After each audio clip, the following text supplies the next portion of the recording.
everyone, welcome to this interview with Healthcare IT Today. I'm John Lynn, the founder and chief editor at Healthcare IT Today, and I'm excited to be here with my friend and someone who I've worked with for a lot of years, Heather Haugen. She's Chief Science Officer at Atos. Welcome, Heather. Hello, it's nice to see you. Yeah, you too. So tell us more about yourself and Atos. Sure, absolutely. So as you know, I've worked in healthcare my entire career, kind of with one foot in academia. I have a research background, and I really think that's important for figuring out what healthcare needs today.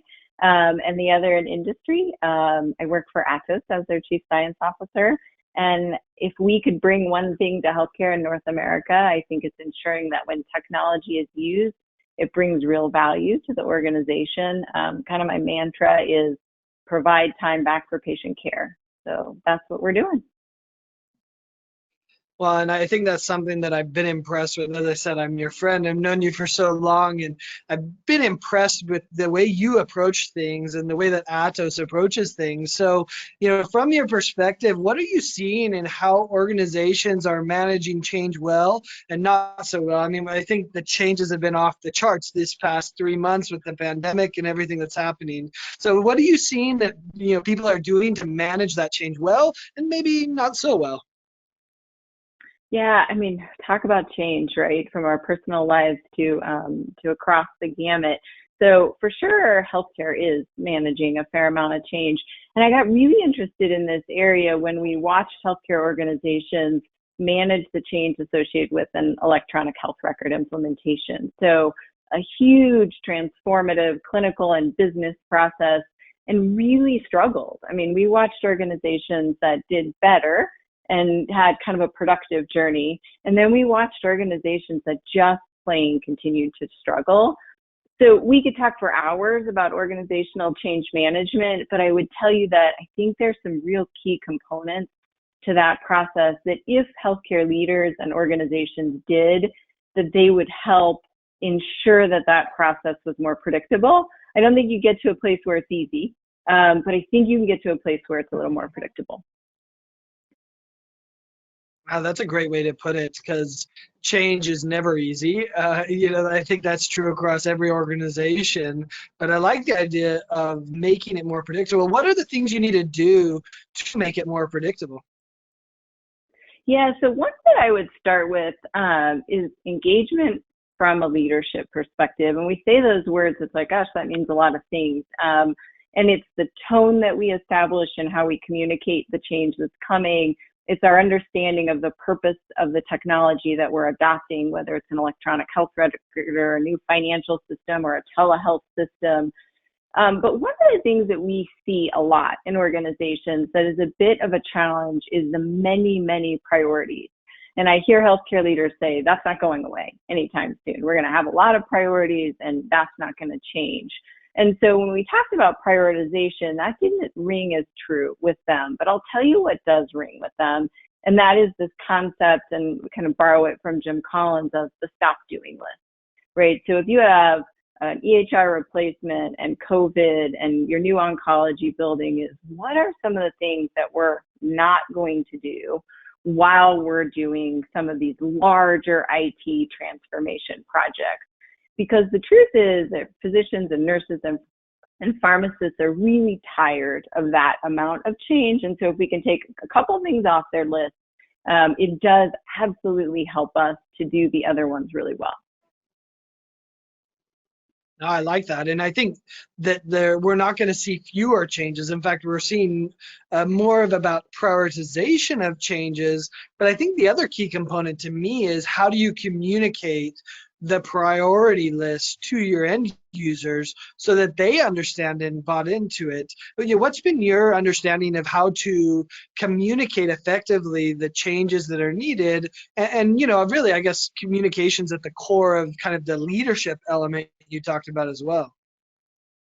Yeah, and I almost think about it as a communication strategy, right? And the magic in this piece is ensuring that you can develop a programmatic approach to communication strategy, because leaders need a cadence that they communicate. They need to figure out who they're going to communicate at what, do we use email? Do we use signage?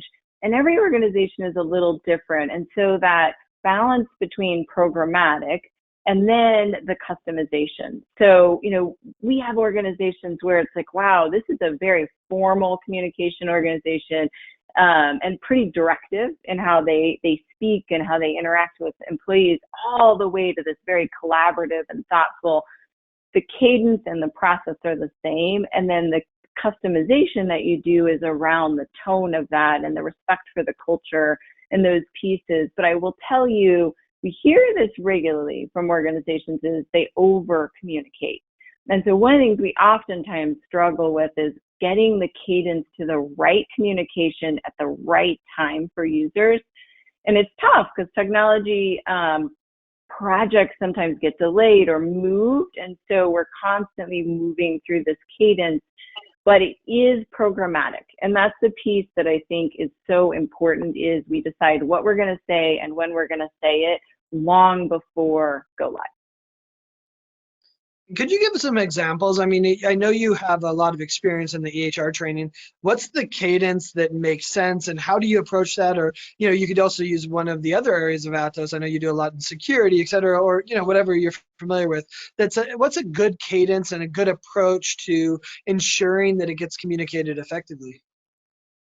Yeah, we kind of take a phased approach of, it's almost a little bit like some of the work you do of raising awareness about what's coming your way. And then the next step is ensuring that you understand purpose. And then the third step is, what's that education going to look like for you as a user? So real detailed steps on how this change impacts what you're doing.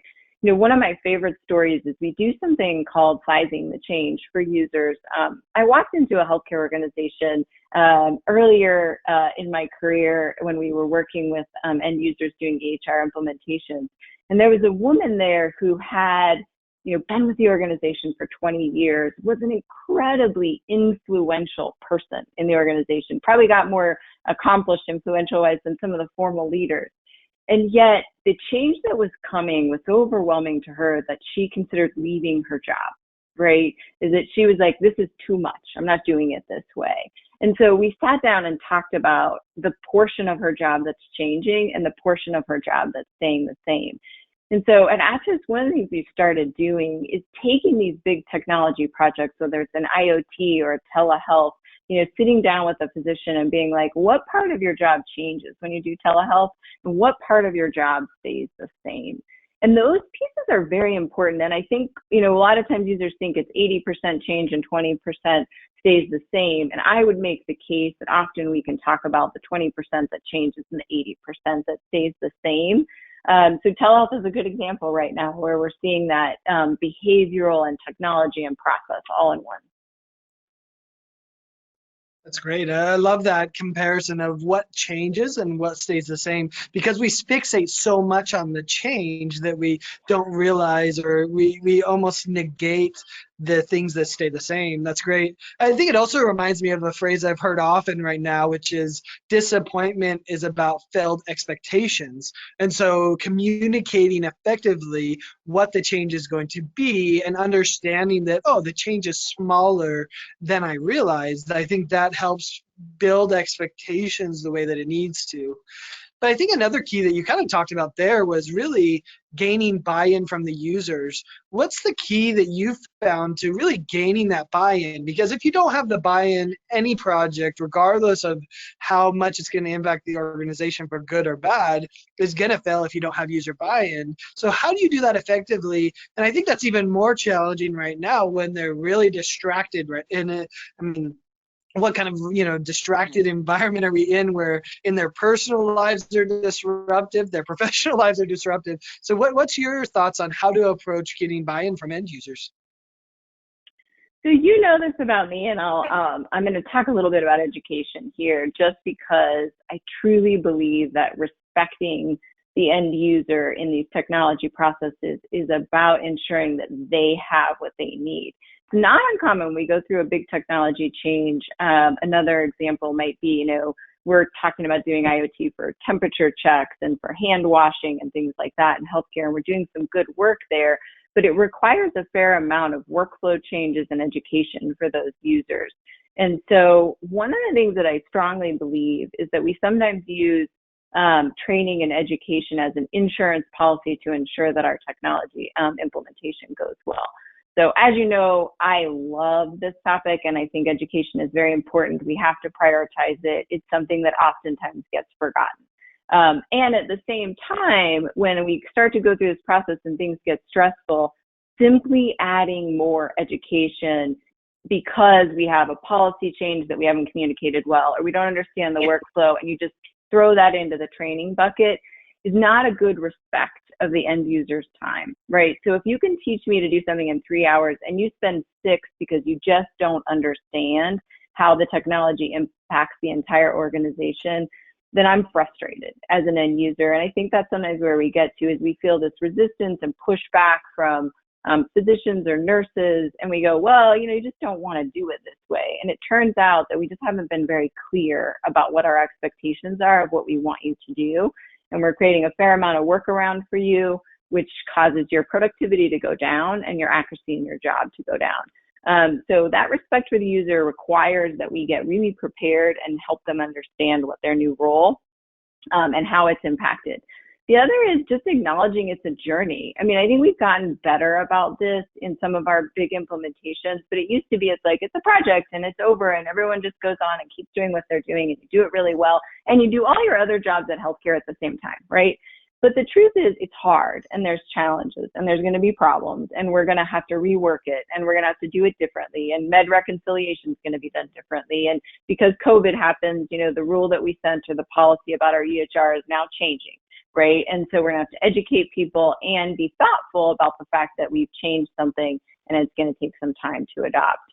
The last thing I would say on the buy-in is use data early and often, even when it doesn't support your story, right? Because I hear this sometimes from our end users. It's like, well, they don't share any of that data with me. And they're worried about what the data says or doesn't say, or is it accurate, or is it perfect, or is it comparable? And I think our tendency in healthcare and as a researcher is to be like, we have to have great data to make decisions. The truth is we just have to have some data to make decisions. And so I am kind of one of those people that steps out of my academic hat and goes, can we just use the data we have to make some better decisions?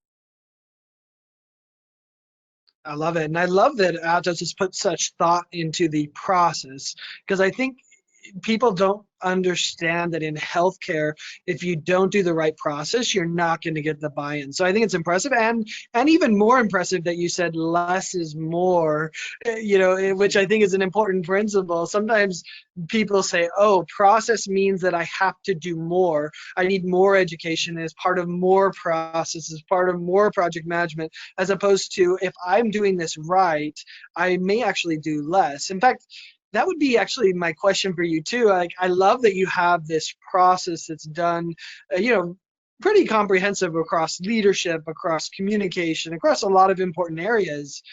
But if I'm a healthcare organization right now and my hair's on fire and I'm just trying to get through this, like, do they really have the time to go through this type of process when they're just trying to survive another day and gasp for air? I mean, is there the time for this type of process?